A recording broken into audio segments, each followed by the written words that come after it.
Good morning, I'm Joe Brusuela, Senior Economist at Bloomberg LP, with your Bloomberg Economic Brief Morning Cup of Joe.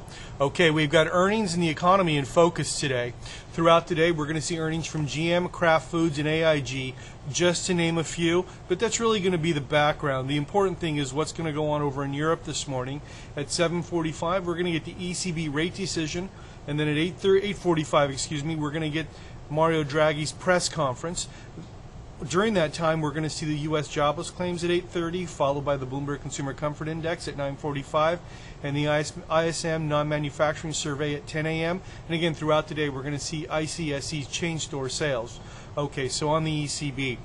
While the ECB is not expected to reduce rates, many investors expect when we see the press conference, Mario Draghi will take the next step forward and discuss a little bit more in depth a recent statement that he would support a wider fiscal compact in the EU to boost growth. Now, from my point of view, I think the ECB is likely making a policy mistake by refusing to reduce the primary policy rate.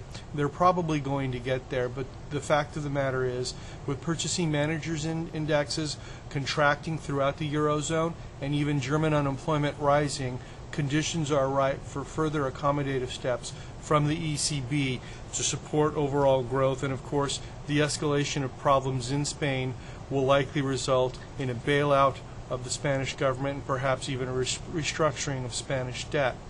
Now, we're going to turn just to the United States here, where things are equally important. You know, since February 10th, we have seen jobless claims surge all the way up to 388,000 for the most recent reading. Now, this morning's reading for the week ending April 28th will not impact tomorrow's April non-farm payroll report. That would have been the reading for the week of April 13th, which was at 389,000. Look, I think we're likely to see a little bit of a give back here in the jobless claims, but nevertheless, we are seeing that peculiar pattern reassert itself that we've observed over the past 2 years. Jobless claims decline earlier in the year, they move sideways in March, and then they begin to move up in April. If you saw the Bloomberg Economic Brief week ahead on Monday, I did provide a nice chart. I'll be posting that on Twitter this morning, so please do take a look. Now then, at 10 o'clock, we're going to see that ISM non-man service sector. The service sector slowing along with the rest of the economy. We'll have a nice, decent month of growth in April in the service sector. I'm Joe Brusuelas, and that's been your Bloomberg Economic Brief Morning Cup of Joe.